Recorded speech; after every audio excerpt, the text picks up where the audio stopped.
एक गरीब लड़का था, आदित्य। उसके पिता बहुत पहले गुजर चुके थे। घर में बस वो और उसकी माँ ही रहते थे। माँ दिन रात मेहनत करती, कभी दूसरों के कपड़े धोती, कभी खेतों में काम करती, सिर्फ इसलिए कि उसका बेटा पढ़ सके, कुछ बन सके, ताकि उसकी जिंदगी उससे बेहतर हो। आदित्य बहुत होशियार था। हर परीक्षा में अच्छे नंबर लाता, पर हर बार फीस के लिए उसकी माँ को कुछ न कुछ बेचना पड़ता। कभी अपनी साड़ी, कभी कंगन, कभी राशन का हिस्सा।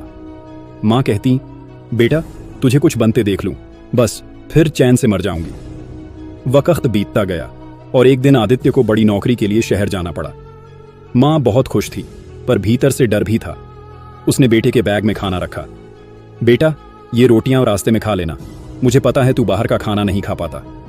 आदित्य ने जल्दी में कहा, माँ अब मैं बच्चा नहीं हूं, मैं खुद संभाल लूंगा।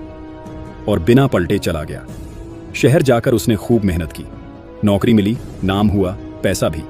लेकिन उस भाग दौड़ में वो अपनी माँ को भूल गया। कॉल करना भी कम कर दिया। माँ हर दिन दरवाजे की ओर देखती, शायद आज बेटा आएगा। एक दिन डाकिया आया। माँ ने पूछा, कुछ खबर मेरे बेटे की?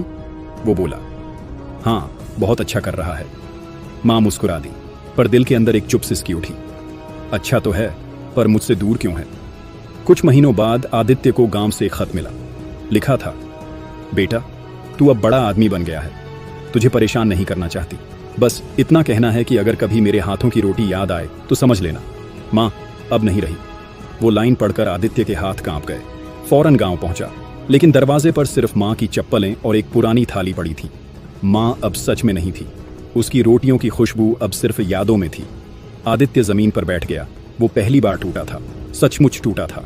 उसे एहसास हुआ कि जिसने सब कुछ दिया उसे उसने सबसे ज्यादा अनदेखा किया। अब उसके पास पैसा था, शोहरत थी, पर माँ नहीं थी।